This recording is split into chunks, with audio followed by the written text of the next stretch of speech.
यानी एक हंसा, एक बच्ची जिसने इस्लाम कबूल किया और इस्लाम कबूल करने के बाद उसको अपने 3 बच्चे और एक शोहर छोड़ना पड़ा। अच्छा। एक बार फर्स्ट टाइम उसकी कॉल आई, अब्दुल वारिस भाई मेरे बेटे का इंतकाल हो गया और मैं उसकी शक्ल देखना चाहती हूँ और मुझे मेरे घर वाले आने की इजाजत नहीं दे रहे।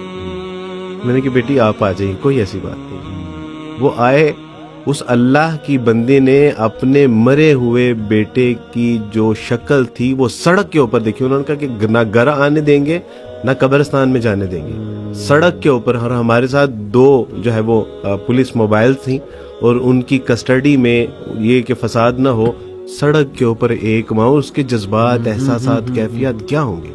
दूसरे बच्चे उससे मिलना चाह रहे थे लेकिन उन्होंने छीन के उससे पीछे कर लिया। यानी ऐसे लग रहा था जैसे ये सहाबा इकराम रिज़वानुल्लाह अजमईन का दौर है और वही सारी तंगी तकलीफें, परेशानी, मजबूरियां, शायद दोबारा वो दौर शुरू हो गया। उसको खींच के पीछे किया और मुझे लगता था कि बस अब ये गई। लेकिन उसने, अल्लाह की बंदी ने कहा, उन्होंने कहा कि ये तो मेरे 2 बच्चे हैं, एक इंतकाल कर गया, 2 बाकी बच्चे हैं। अगर ऐसे दर्जन बच्चे भी होते तो अल्लाह की राह में सारे कुर्बान करते थे। मैंने एक लम्हे के लिए मैंने ऑब्जर्व किया कि ये क्यों इस तरह कर रही है, और वही आप वाली बात थी। मैंने कहा कि उसने इस दीन की हकीकत उसके ऊपर अल्लाह ने आश्कारा की है। उसने जो इस्लाम को पढ़ा है, उसने जो कुरान को पढ़ा है, उसके अंदर जो रसूलुल्लाह की मोहब्बत पैवस्त हो गई है ना, वो है जो पीछे बोल रही है। असल में ये इसका जज्बा नहीं है। एक बच्ची ने इस्लाम कबूल किया और इस्लाम कबूल करने के बाद अब कोर्ट में बैठे हुए थे। अच्छा। अब कोर्ट में बैठे हुए हैं, जज ने कहा कि आई हैव नो ऑब्जेक्शन। ये बच्ची अगर घर जाना चाहती है, शी इज अडल्ट, और अगर ये घर जाना चाहती है तो मुझे कोई एतराज नहीं है, और अगर ये घर नहीं रहना चाहती तो आप इसको जबरदस्ती कोर्ट में नहीं लेके जा सकते। इस्लाम कबूल किया था। उसने कहा कि सर मैं अगर घर चली गई ना तो ये या तो मुझे मार देंगे या मुझे इमोशनली इतना ब्लैकमेल करेंगे कि मैं दीन पे साबित कदम नहीं रह सकूंगा। सही सही। मेरे सामने अली भाई, उसकी माँ ने उसके पांव पकड़े, उसके आगे हाथ जोड़े कि बेटी वापिस आ जाओ, बेटी वापिस आ जाओ, छोड़ दो ये सब कुछ नहीं है। मुसलमान तुम्हें जो है वो चील और कव्वों की तरह नोच के खा जाएंगे, बेटी छोड़ दो, वापिस आ जाओ।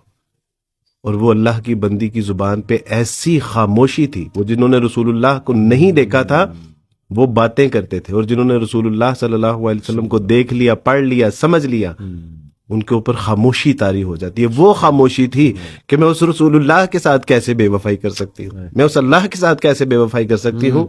और उसने क्या किया, उसने अम्मा के हाथ पकड़े और कहा कि अम्मा मेरे सामने हाथ नहीं जोड़े, आपके हाथ जोड़ने से कुछ फायदा नहीं होगा। मैंने कहा ये इस्तकामत का पहाड़ कैसे बनी हुई है। पता चला कि उसने रसूलुल्लाह की सीरत को पढ़ा है, उसने रसूलुल्लाह सल्लल्लाहु अलैहि वसल्लम की सुन्नतों को पढ़ा है। वो आखिरत की कामयाबी और कामरानी इसकी आंखों के सामने है। वो कुरान के हकायक जो हैं वो इसकी आंखों के सामने है। वो अल्लाह सुब्हानहू व तआला की जो तौहीद है, उसकी जो वहदानियत है, जन्नत में जो अल्लाह का दीदार है, जन्नत की नेमतें, वो इसके सामने है कि जो इसको पिघलने नहीं दे रही है इस्तकामत का पहाड़।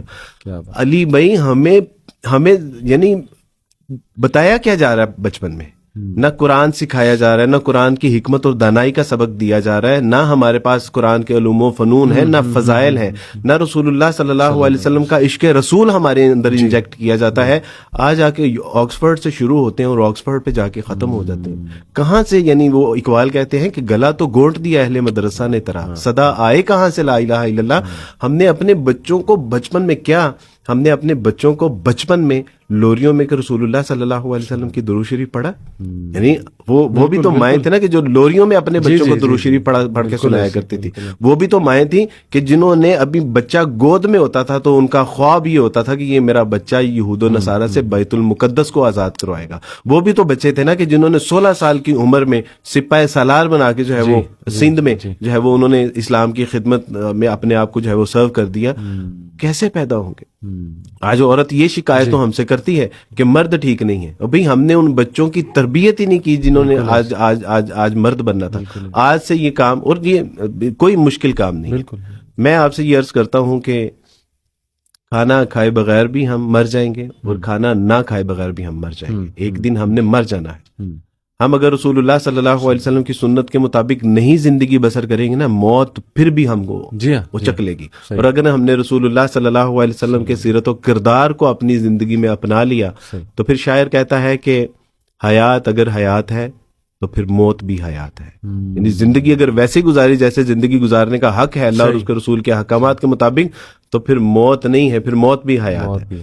तो आज कोई मुश्किल काम नहीं है। आज ये तय कर ले कि हमने अपने यानी अल्लाह सुब्हानहू व तआला से जिंदा कुरान, या अय्युहल्लज़ीना आमनू कू अनफुसकुम व अहलीकुम नारा, अपने आप को और अपने अहलो याल को दोज़ख की आग से बचाओ। मैं पिछले दिनों कुछ 2 किताबें पढ़ने का इत्तेफाक हुआ पेरेंटिंग के हवाले से। अच्छा। पता चला कि वो बच्चों की तरबियत की किताबें नहीं हैं, वो आपकी तरबियत की किताबें, यानी वो वालिदैन की तरबियत की किताबें हैं। और एंड पे उन्होंने लिखा हुआ था कि अगर वालिदैन तरबियत याफ्ता होंगे तो रिफ्लेक्शन है आपकी औलाद आपके। बिल्कुल बिल्कुल ट्रू। तो पता ये चला कि भाई अगर आपकी तरबियत नहीं होगी और आप अपने बच्चों पे फोकस करना चाह रहे हैं तो दैट इज नॉट सोल्यूशन कोई है। तो जरूरत इस बात की है कि आज से शुरू कर ले, कोई मसला नहीं है। इरादा टूट जाए, बीच में गैप आ जाए, कल से शुरू कर ले, परसों से शुरू कर ले। कई जिंदगी के ऐसे मामलात हैं जो कंटिन्यू करना चाहता हूँ, सीक्वेंस के साथ नहीं होता, लेकिन मेरे अल्लाह सुब्हानहू व तआला के लिए ये मैटर ही नहीं करता। मेरा अल्लाह कहता है कि अच्छा एक बार, 2 बार, 10, 20, 30, 70 बार भी गलती हो जाए, दोबारा रुजू कर लो, मैं तुम्हारा वैसे ही इंतजार कर रहा हूँ जैसे।